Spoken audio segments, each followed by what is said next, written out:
Amados, a paz do Senhor a todos. Programa Luz para os Meus Caminhos, hoje com o título O Altar de Deus. O texto, Atos dos Apóstolos, capítulo 17, dos versículos 16 ao 23. Peço que você leia o texto e que reflitamos na palavra do Senhor.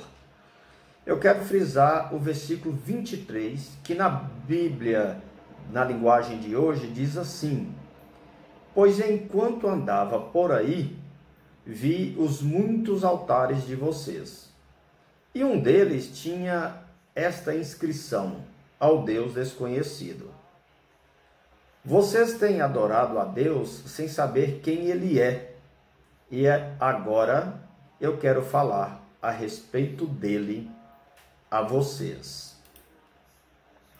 Este fato aqui narrado, queridos, se deu quando o apóstolo Paulo, estando fazendo missões, passou em Atenas, na Grécia, e fez ali esse discurso no Areópago, disputando com alguns filósofos epicureus e estoicos, que consideravam o apóstolo um paroleiro, ou seja, um contador de lorotas. Já outros achavam tratar-se de um pregador de deuses estranhos, pois falava de Jesus e a ressurreição.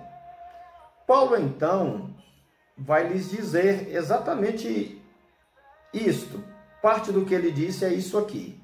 Pois enquanto andava por aí, vi os muitos altares de vocês, e um deles tinha esta inscrição: ao Deus desconhecido. Logo vocês têm adorado a Deus sem saber quem Ele é. E agora eu quero falar a respeito dele a vocês. Como a cidade de Atenas, politeísta, era repleta de altares aos deuses gregos, e havia um altar vazio com esta inscrição: ao Deus desconhecido, Paulo vai enfatizar ali que o único altar realmente correto e válido daquela cidade grega era este altar consagrado ao Deus desconhecidos.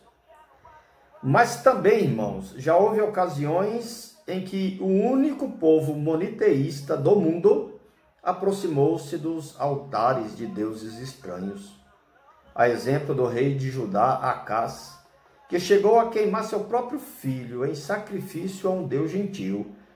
2 Reis 16, versículo 3. Também Senaqueribe, rei da Assíria, 7 séculos antes de Cristo, zombou do então rei de Judá, Ezequias, quando lhe perguntou: diante de apenas um altar vos prostrareis e sobre ele queimareis incenso? 2 Crônicas 32, 12.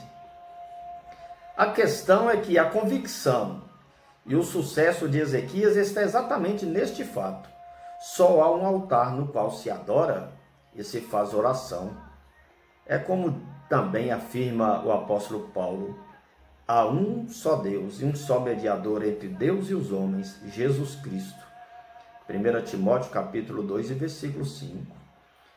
A atual idolatria, queridos, muito mais desafiante, ela foi dimensionada, ela tem sido aculturada, modernizada, facilmente globalizada diante dos olhos de todos, mas de modo quase imperceptível. Hoje, tanto no Ocidente como no Oriente, há muitos altares a Mamon, símbolo da riqueza, do lucro. Ainda, todas as várias formas de idolatria moderna tem uma coisa em seu núcleo: o eu. A grande maioria das pessoas adoram no altar do Deus de si mesmo, colocando em primeiro lugar os desejos e vaidades mundanas. É o hedonismo, agradando mais à carne do que a Deus. Irmãos, Paulo continua com razão, né? Os filósofos epicureus e estoicos de Atenas, na Grécia, e todo o atual movimento em torno do antropocentrismo precisam conhecer aquele que está sobre o altar ao Deus desconhecido. A plenitude do altar descola todos e todas da condição de intercessor, de intercessora, de medianeiro, de medianeira, de corredentor, corredentora, para a condição de servo.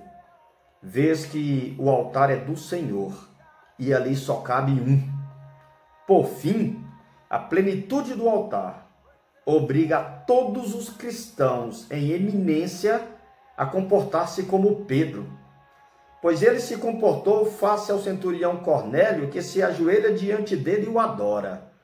Aspas. Pedro então lhe disse: ergue-te, que eu também sou homem. Atos capítulo 10, versículo 26. Que em nossos corações, irmãos, e em nossas casas, conservemos o altar ao Senhor, autor e consumador da nossa salvação. A Ele e somente a Ele seja o louvor, a honra e a glória para sempre. E nós somos simples homens. Amém.